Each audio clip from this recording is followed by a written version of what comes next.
Hello teacups, what's brewing? Welcome back to the channel. I'm back. I'm back in a somewhat unfortunate condition and you will have lots of cuts for coughs, but I'm back, I'm here, hello. I did warn you last time that I was going to be away for the rest of the week because man, the week was a lot. We had a lot of stuff happening in the week and there was just going to be no time, and there wasn't. On top of all the stuff that was going down anyway, and it's not entirely finished because we still have some other deadlines coming up, I have also been sick for 3 weeks now. So that's been awesome as well. Some of you might remember that I mentioned I wasn't feeling too well. I'd had a problem with a cough. So a few weeks ago, I had a cold, and then I took a day off work, which was the first sick day I'd ever taken. Unfortunately, they were good with it, and felt better, felt well enough to go back to work. And most of my symptoms were gone in terms of the fever and all that, but because it had been a Sunday, so I'd had the weekend, I'd felt bad kind of the Wednesday night, Thursday, recovered on the weekend, had an extra day off, and then it was okay.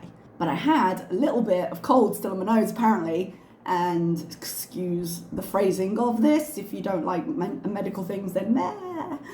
But I had, I think they called it a postnasal drip, but essentially it was going down and irritating my chest, and my chest didn't want to deal with it because I have a history of asthma, and it doesn't respond well to things. And it doesn't tend to bother me day to day anymore, but if I get sick, I've got quite a weak chest when it comes to things like that. So I went to the doctor, which is where I updated you last time, and the doctor gave me some pills to take for 7 days, an inhaler to calm my chest down.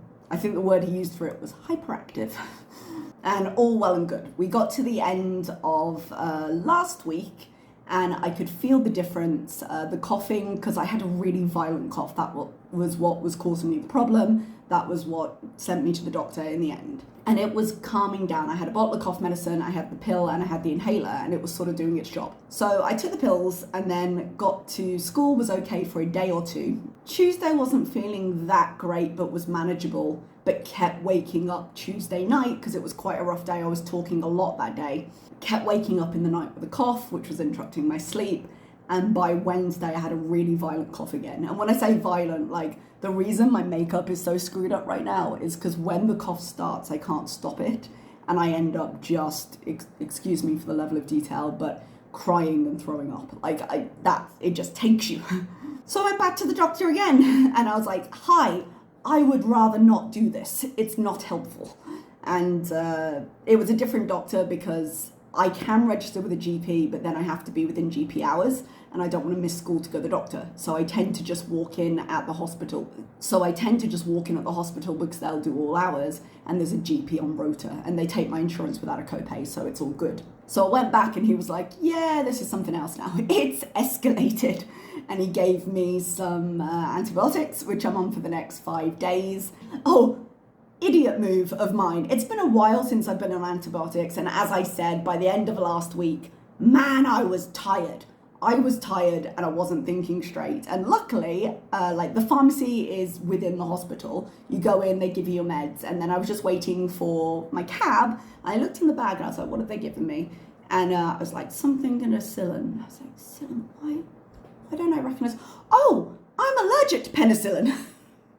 God, I'm dumb. So thank God I remembered then and not after I'd taken the first one, because it had been a while, like I said.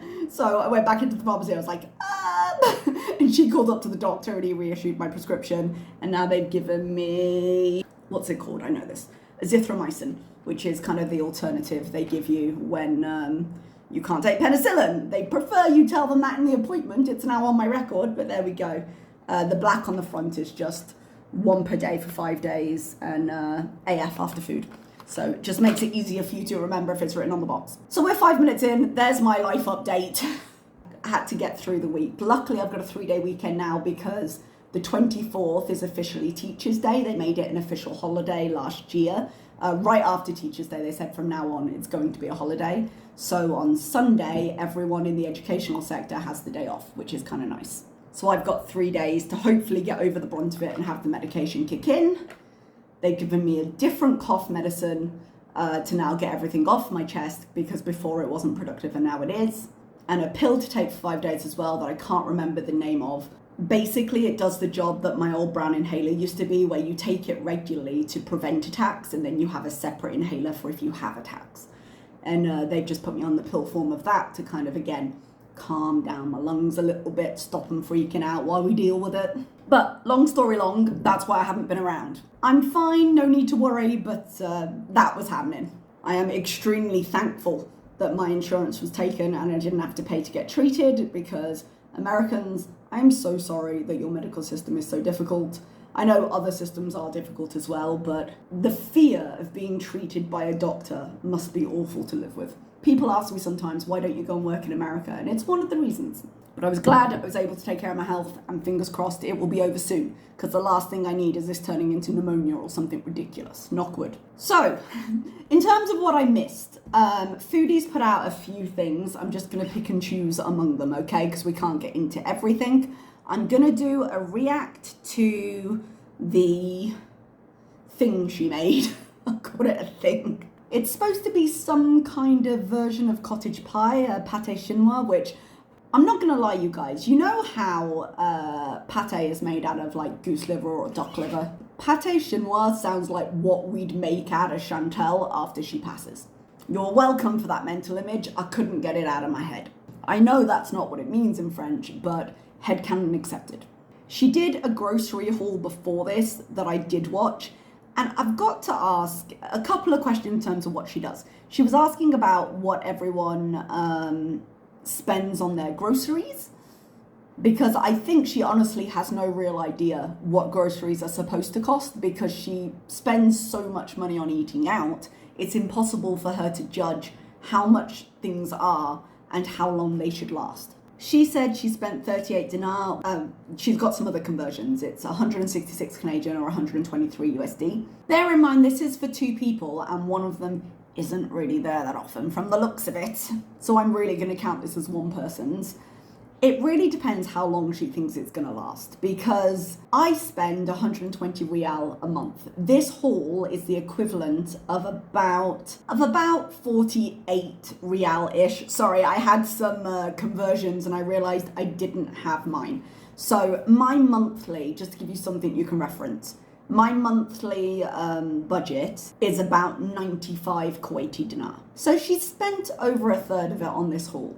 But when I look at it, and I've actually written it out in a table to make this easier, she does have some meals. Eating at home is generally better in terms of if you want to save money, but she's not saying that she's going to stop eating out. I don't really eat out. I go to the mall once or twice a month, and probably while I'm there one of the times, I will go to the food court and I'll have some chicken strips if I'm there for a while and I'm getting hungry. But other than that, I do not budget for eating out. I do budget for coffee, which I do usually once a week. And if I end up eating something outside, I will take it from that budget. I put about 25 real in there for the month. When I look at her list, she mentioned 3 potential meals, right? She said cottage pie, fajitas, and tikka masala. So if I show you this list, the majority of the fruit and veg has been accounted for in those 3 meals. From what's left, I can see potentially like the chicken becoming a roast chicken dinner, because she's got the broccoli and she's got the potatoes. I could see the meatballs becoming a pasta dish, like meatball macaroni kind of thing, I guess. And maybe the tuna becoming a tuna salad for a lunch, you know, or the chicken strips and some of the wraps being a lunch. So she's got a couple of lunches and about 4 other meals here. And then it's just a ton of juice and cheese that she's going to eat as she goes with everything. And her portions are quite large, so I batch cook. I will eat the same thing for 2 or 3 days. And I'm fine with that. And it's a way to keep costs down, and just, I can't be bothered to cook every day, quite frankly. But she eats the batches. So this food isn't going to last as long as she thinks it will. Because if she waits to cook it around eating out, the fruit and veg is going to go off anyway, although some of it's frozen and some of it's been used already in that one meal. But if she doesn't wait, I wouldn't even say that she's got a week's worth of meals here. Even if she did turn over the new leaf and be like, oh, well, it's the end of the month, I'm getting a bit short on cash, let me just cook, this isn't going to get her that far. But she hates planning of all kinds, but the answer would be make a meal plan of dinner every day, I'm going to eat this. Lunch every day, I'm going to eat this, and plan that way, plan the other way around. and then order your food, but it's not the way she's gone, and that's her choice. But if she's going to present these very performative vlogs for her new viewers, which we're going to get into in a minute, then maybe try, okay, no eating out for a week. I don't think she'd make it, but it would be a little bit more interesting to say, okay, this has to last for X dinners, X lunches, X breakfast, X snacks, because that I think would be a struggle. And if this food wouldn't really last a week if she wasn't eating out, then this is a lot of money to spend on a weekly budget, I think, based on what I know of prices kind of in the areas of the Middle East I've been in. But anyway, she made Canadian shepherd's pie. She butchered the word shepherd. Shepphard, not Shep double P hards. And it's got beef, so it would be a cottage pie anyway. Not really the point of this, and it could be engagement farming. If we want to give her some credit, people are much more likely to come into your comments and comment on you spelling something wrong than they are give you a comment about your video, I'll tell you that. But anyway, she's made this. I've watched 6 minutes of this video, and I haven't watched the rest. So if there's any surprises coming up, that's all I got. I did make a comment on Twitter about the thumbnail, Welfare Girl, because someone said she got made fun of or something. I'm sure we'll hear about it in this. And I was unsure that the word welfare would be used in Canada. We call it benefits in the UK. There might be different names depending on where you are in the UK, because everything is regional when it comes to English. But apparently it is a term that's made its way up to Canada because, you know, some things are Americanized in that way. So maybe it's the truth. But the general first rule is that Chantal lies. Oh, before I forget though, do you remember... Sorry, in her vlog, she was making like full and her breakfast, and it was a handful of fries, and it was full, and it was three pitas and just some other stuff, some cheese, some olives. And it just suddenly threw me back. You remember when she made that breakfast and she was like, well, you know, I'm going to share this with Salah. Bismillah. All right, you guys.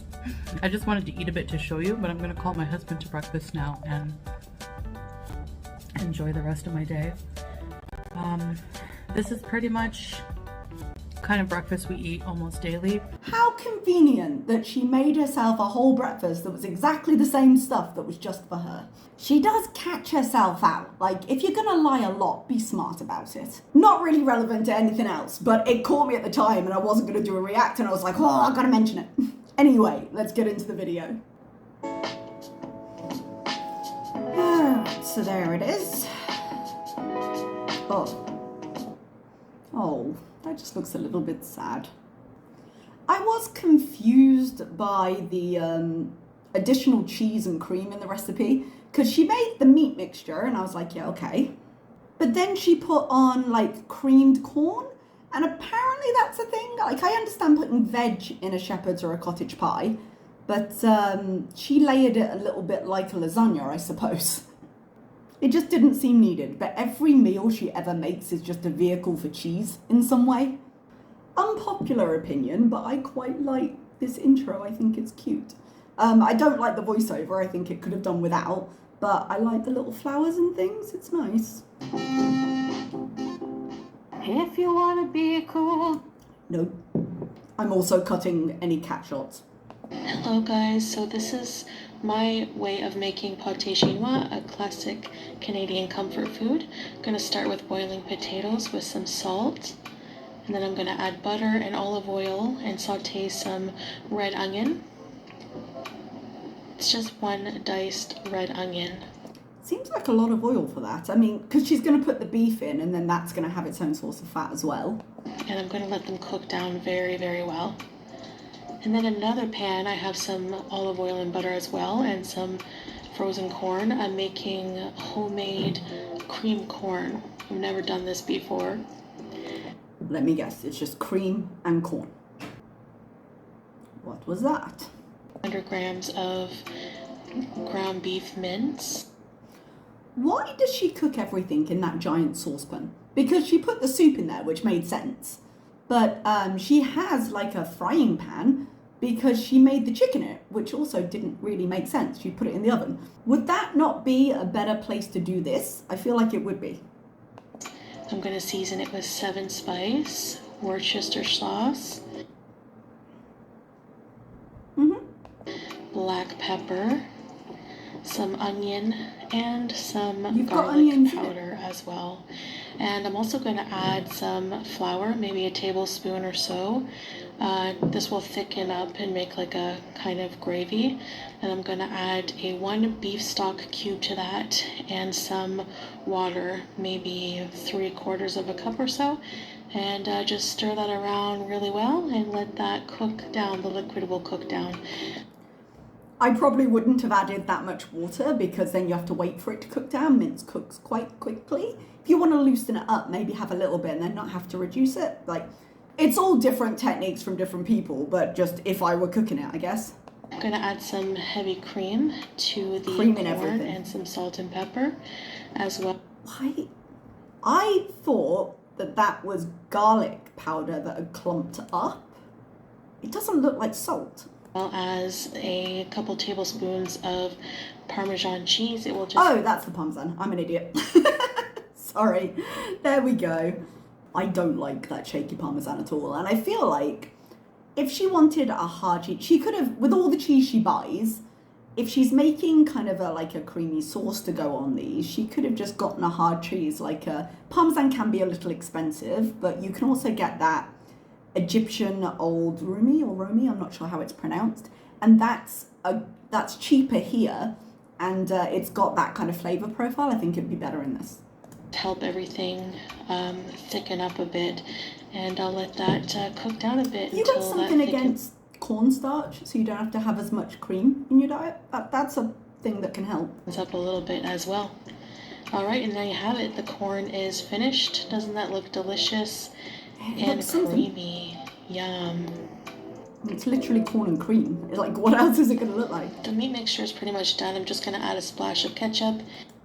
I was ready to rag on that ketchup, but it unlocked a core memory for me, and that was my granddad, who passed in 2012, God bless him. But we used to go to his house, me and my sister, after school every day. At the time, we didn't realise probably to give our mum a break, but she had a lot of kids. But he used to cook tea for us, and then we could spend some time with him. And he used to do stew. And I remember when he was cooking stew, he put a little bit of ketchup in it. I probably wouldn't do it as an adult, but it was very nostalgic for me. And then suddenly I couldn't criticise her for it. And a little bit of tomato paste. And here it is. It's thickened up quite nicely. I'm actually really impressed. And here are the mashed potatoes, fluffy with a splash of cream, butter, and a little bit of salt. Now we layer a casserole with the meat mixture first. Then we layer on the cream corn.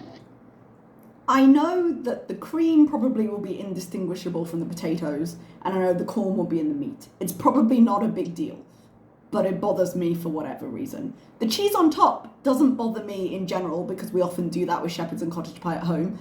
It bothers me for her though, because she's got a lot of cream and a lot of cheese in this meal, and it probably is not going to be helpful to her.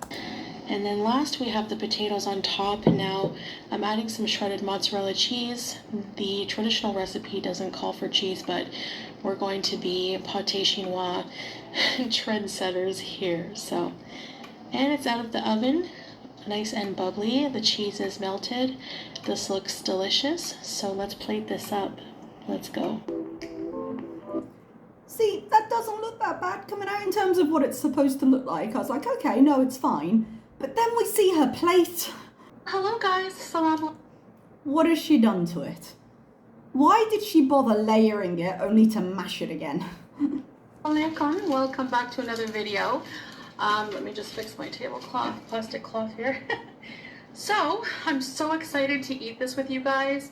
Julia is too, she's up here. This is a staple in French Canadian cuisine. It's called pâté chinois, which translates to... Sorry? Say that again, Chantal. It's called pâté chinois. Do you pronounce it pâté chinois? That's a hard wah. Is that just the Anglophone accent she's got? Like, I haven't done French since high school, so as I say this, I'm aware I'm not an expert, but that seems like a harsh ending sound. which translate to Chinese pie. So you know how you have, it's kind of like the French Canadian take on shepherd's pie or cottage pie. I usually just call it shepherd's pie, but yeah, the French is pâté chinois. Alright, so I have a Diet Cola. The brand is Alsi, Saudi Arabia. Sorry, it's a Saudi brand. And I have some ketchup. I put ketchup on mine. In my opinion, that's the true Canadian way. Oh no. I mean, in her opinion, a lot of things are true, but no. Not with mashed potato. If you don't, that's fine, but I do. So, Bismillah. And I have some Brussels sprouts in the air fryer with a bit of butter, salt, and pepper, and some buttered bread. You have to have white bread with butter with these. Let's try these Brussels sprouts. I love Brussels sprouts. They don't look massively crispy, given it was air fryer, but they were frozen. And they're so good. I do like it when you roast fresh Brussels sprouts because they're not frozen. They don't stay kind of soft and mushy. I remember I went through a phase of them when I was living in Wales because they're a really cheap vegetable in the UK usually, and you could get like a net of them, especially around Christmas. But they're quite hard to get here, and when you get them, they're quite expensive, so it's just kind of not worth it. I've been seriously craving this for so long. It just mix it all around. It looks so sludgy. Why does everything have to be combined like baby food? I know she doesn't like to chew too much, and there's been talk of her maybe having dental issues, and maybe that's why, but everything has to be all mixed up, and so you've got no real kind of texture there. It's just kind of slop. It's cheesy. Yeah, I mean, every meal, vehicle for cheese. Put that mozzarella on there. Now, I just added the cheese, but the traditional recipe, apparently there's like an author who wrote a story about pâté chinois and how it's like mysterious. Mysterious? I know, same shirt, different video. I'm not I'm not putting two outfits on for the same day. I won't do. There's a lot of things she apparently won't do that she ends up doing. But there's no real reason to lie about it. I mean, she got groceries and then she cooked. Why would you want it to be separate days? I don't want you to think it's the same day. Oh, just casually admitting that she likes to mislead her viewers sometimes. I don't think it matters that it's the same day, except when she's dieting, she's like, no, these are totally separate meals, guys. Hot. Pâté chinois or shepherd's pie is like scalding hot for like an hour after it comes out. Yeah, that is actually true. It will take the roof of your mouth like it's nothing. That really takes me back. God, how much ketchup are you putting on, man? You just I have a mixed lot it of in. newcomers, so I grew up I'm Canadian. Oh, this thing. I have a lot of newcomers. It seems, based on the Twitter chat, it seems that she's getting a lot of Arabic viewers right now and messages in Arabic, and that's why she started putting subtitles and things on. Because she's joined some kind of sub for sub program, which I don't think YouTube actually allows, so... But she's leaning into it. I think she really does want to get to the 100,000. When she changes her mind on this whole everyday Miriam thing and wants to go back to Foodie Beauty, her award, which she will have basically bought herself, will not say that. It will not say Foodie Beauty, which will be interesting. But yeah, she seems to be on some kind of boosting service in a hopes of getting her over, I suppose. Now, she said she doesn't care about the 100k. I think she does, but I think she cares more about trying to erase her past and re-establish her new image before the documentary comes out. I think that's the driving force right now. Born and raised, and I was born in a small town called Cornwall, which is close to Ottawa in Quebec. So is she just going to rehash everything she's told her old viewers already for the new subs that are definitely not just clicking and leaving a comment for engagement, so she does the same? Because she's been spotted in other videos. It's mostly bilingual, French and English. So because of Quebec, which is a French province, we have a lot of French food influence. Is this dish, or whatever the proper version of this dish is, quite well known in France then? Because I would equate this with cottage pie, but I don't know, any French people who are around who maybe have been sucked into this particular part of the internet when they were all out there defending Amber. Is this something they serve in France? I'd be interested. It doesn't strike me as traditional French food. It strikes me as Northern English. There are theories about where the name pâté chinois comes from. Some think it's like when they were building the Canadian Railway, there were migrant Chinese workers. They were mostly fed potatoes, like meat and corn. But then it's also like apparently but some also say that they ate soybeans and rice. So who knows? There's like a few theories. But she's not going to research them for you. Look how much cheese is in that. From growing up. My grandmother made it. It does seem like of that generation. That's why I grew up on it as well. No, my mom made it. Same for me. But shepherd's pie anyway. And the funny thing is, she made it exactly like this, but she used canned cream corn. Right. Does the quality UHT cooking cream that you've used make all the difference? A can of cream corn, which I love, and a can of niblets. Here's another thing. They sell creamed corn here. You can get a can of it and it's really cheap. So she could have just bought that. I suppose she wants to show herself making it, which is the point. But if she'd really wanted that. And growing up, I was made fun of a lot in school. Like, I was bullied for my weight. Also for being on welfare. You know how Chantal doesn't let go of the past? The more she talks about being at school, the more you can see how she became the person she is. Because she's never moved past it. I was called welfare girl in elementary school sometimes. Or like I'd get made fun of. Like, my mom did the best she could, but she was like a single mom, right? And we didn't have a lot of money. She was going through college. She was very young also. Like, they didn't let her finish high school because she was pregnant. So she had to like finish it later. I don't remember how she finished it, but anyway, she ended up going to college. So we didn't have a lot of money. So this was shepherd's pie, or pâté chinois, was considered like a poor man's meal. That's not really my view of it, I don't think. But I do acknowledge that the British view of it might be a little bit different. Ground beef being the cheaper, not now maybe, but back then, the cheaper type of beef. Oh my gosh, too much cheese maybe. And she'll eat it anyway. Never mind. Yeah. Wow, she really is just embodying all the changes her doctor wanted for her, isn't she? Potatoes, white bread, and extra cream in her meal. Thank God she's not like going to a clinic to try and deal with the side effects of her living the kind of life she's living and making the kind of choices she's making, eh? One might have to reflect.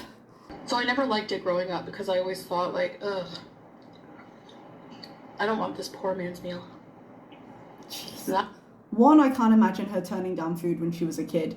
This from the woman who agreed to sexual favours for Burger King. But two, if she grew up with that, then she probably wouldn't think of it as poor person food. Because the thing is, like, when I was a kid, we didn't have very much money at all. And that changed as we got older. But, like, my older sister and I, we remember that part of our childhood more than, say, my younger siblings. Because my younger siblings were really too young to remember it. But when you grow up like that, however you grow up is normal to you. It is your version of what things are. And it's not really until you're a little bit older that you start to filter it through a different way. So for someone who is apparently saying, okay, well, we didn't have a lot of money, single mom, still in school, which is completely fair, it's not an easy road, seems like little Chantal was quite the snob. I don't want this poor people food. No, I think she may have been jealous of other people because she's generally a jealous person, but this sounds like something older Chantal is coming up with now from her perspective now. I love it. I love it. I didn't also really like the taste growing up either. I remember like always wanting, like when Tommy Hilfiger shirts were popular. Oh yeah, the jealousy. There we go. The thing as well is when you look at pictures of her when she was younger, she was not the size she was now, especially kind of around that. And there is a picture of her just smiling at the camera and she looks completely normal. So she may have had a little bit of roundness from like childhood, but she wasn't really dealing with this stuff then. Because people have often discussed, like, look at the younger Chantal. Look at her not knowing what would happen later. We went to a flea market. It was a flea market in St. Polycarp. Anyone from around the area will know. I thought she was talking about in Kuwait then. I was like, you went out? No. And they had knockoff Tommy Hilfiger, but they were like gaudy and weird. More ketchup. Jeez. And my mom was like, they'll never know. They'll never know. They knew. Oh, so she tried it. It was like a shiny material, like a turquoise, and it said Tommy, but I think there was like a spelling error in the word Hilfiger. So I got made fun of by like a group of guys the whole day. The Tommy Hilfiger was in high school. Like when I first started going to high school, like. Oh, she said like, I suppose 11 kind of is when you start going to high school. Grade 8, maybe it was grade 8 or grade 9. I'm pretty sure. Being made fun of for being poor was like in elementary school. Now, I look back and I'm proud of that poor man's meal or welfare meal. God, she is just such a grab bag of issues, isn't she? Your perspective does usually change as you become an adult and start to kind of redefine your memories a little bit. But when you look at her adult behaviors of kind of the overconsumption of all things, you really see some of those childhood issues coming back. And again, she never lets go of them, so they pop up. And this is what she ruminates on when she's eating these meals. This is what's still in her head circling. Look at me now! Like, is she gonna spend her entire life trying to prove herself to the elementary and high school bullies? It explains so many of her choices. Okay, truth is, I was rich in a lot of ways I didn't realize. I had a lot of love in my life from my family. My mom, it was like me and her against the world, man. You say me and her, your mom had to remove you from the house because you faked unaliving yourself. Like, you certainly shat on that, didn't you? You weren't afraid to use it when you wanted it. And I turned out to like this meal very much. Not to defend her. There is something to be said, I think, for the nostalgia of food.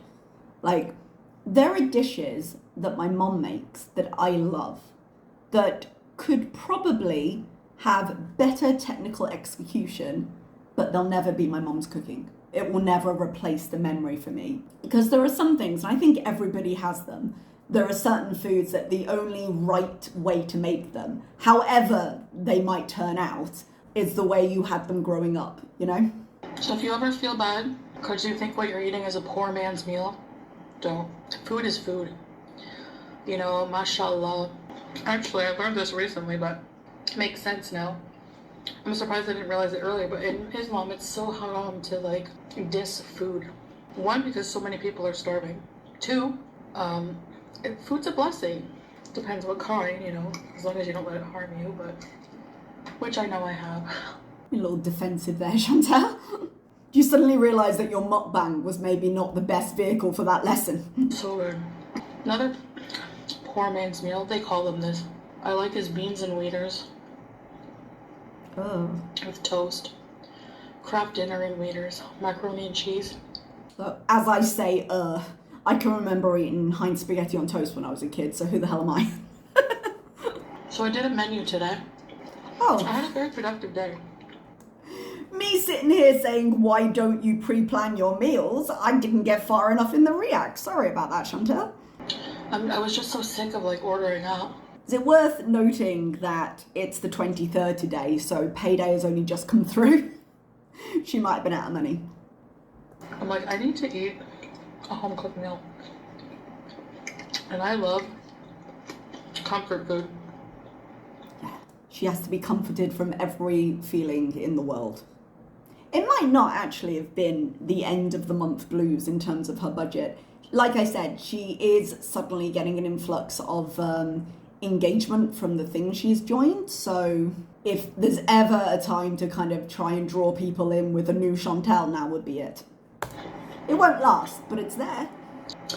But yeah, every time, you know, I'd be off to school, I would ask my mom, what are we having for dinner tonight after school?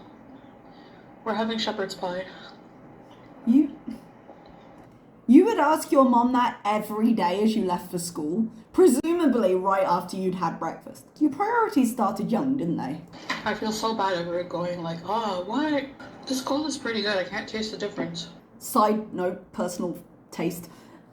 I don't drink a lot of fizzy drinks. I just don't like them, but if I'm drinking around a meal, I need water. I don't like an additional flavour from whatever the drink is to be mixed in with the food. It has sucralose, not aspartame. It has acesulfame potassium. I don't know what that is. Is that aspartame? I was about to say, Foodie reading the ingredients like she knows. Sounds like aspartame. Acesulfame. Whatever. Everything is gonna freaking kill us someday. I don't know. Like, I've seen Someday. 4 different videos back to back on whether eggs are good for you or not. Why?